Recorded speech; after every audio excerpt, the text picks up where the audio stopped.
Hey, so today we're going to try a new segment. It's called Casey's Stories, and it's where I tell you about the true yet outrageous events in my life. And I'm reading that off of my notes because if this sticks, maybe that'll be the opener. We'll see. So it was the middle of the afternoon. I was waiting online for the bus with my friend, and it was like a monsoon today in New York, so everybody was pretty much soaked and carrying around umbrellas and stuff. We see this guy walking across the street, and he looked normal, and then he came up to us, and he was just sort of staring at me, and he's like, "Oh, that guy wants you," and he said some gibberish, and he like wandered away. I figured he was just an asshole guy. He seemed to be about like 30 years old, and the thing that was weird was that everybody was prepared for the rain, but this guy was soaked, and he like didn't care at all. And everybody was running around with like books and umbrellas and stuff, and even if they didn't have anything, they were trying to not get wet, and this guy did not care. But I didn't really acknowledge that until things happened later on.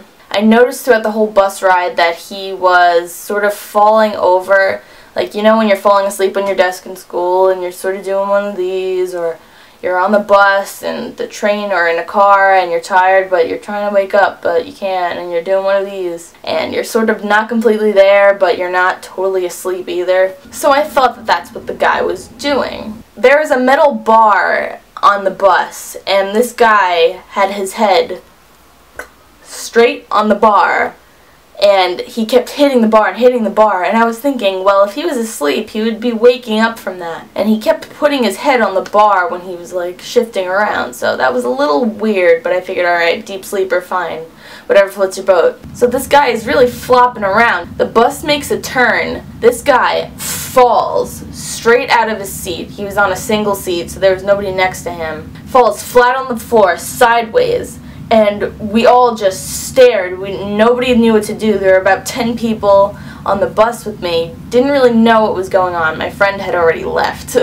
And the bus driver didn't stop. I wasn't sure if he knew what had happened. I'm sure he looked in the mirror, but obviously he couldn't do something, but he didn't stop the bus. So we were watching this guy. He wasn't totally motionless, but he also wasn't alarmed that he fell either.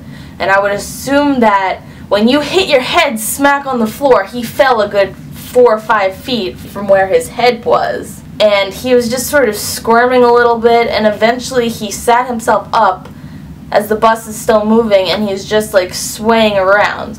So I said, alright, this guy is probably drunk, there's something going on with him, whatever. Next, the guy had a soda bottle that I guess he didn't close well enough when he got onto the bus. That was the only thing he really had with him that I noticed. And the soda bottle rolls and it empties all over the bus, so everybody is getting sort of pissed off. They're picking their backpacks up, their suitcases, whatever. So that was pretty irritating. So I just figured I would be able to last for the rest of the ride until I looked over. I saw him fumbling with his hands in his lap, and I always have this weird paranoia that guys are just gonna like whip it out in front of me, because I've seen that sort of happen before, and in New York City that's not a total shocker. I see a stream of liquid going like this and hitting the seat in front of him. I figured if his pants were on, it would have been soaking up his leg and dripping down that way. But a jet stream was coming exactly from his crotch area and then hitting his legs and dripping onto the floor. I feel bad for the guy behind him that had a suitcase that was trying to lift all of his stuff up and put it on his lap. I'm just gonna assume that the fumbling meant that he had unzippered himself and he was urinating. He actually made the effort to unzipper his pants first. Once I saw that, I'm surprised nobody else really ran off the bus like I did. I just got off because I was not gonna deal with that. I was getting off at one of the last stops, and if the bus driver was gonna get this guy off at the same time as me, I was not babying him, and this guy was a sort of a jerk before, so I wasn't really jumping to want to help him. I would just assume that when you're in that sort of condition, you wouldn't be taking the bus. Maybe you would take a cab home. The swaying and the saying gibberish to me and falling and not being affected and pissing yourself are all sort of things that come out of drugs and alcohol. Of course. Not saying that was definitely it, but putting all the pieces together, it made a lot of sense. And let me tell you, living in New York City, you see a lot of crazy shit, but now that takes the cake. And that was my story, so let me know if you were actually interested in these, because I see a lot of crazy things, and I feel like it would be fun to share them. And yeah, I know you have been waiting the whole video for me to acknowledge that my hair is gone. What?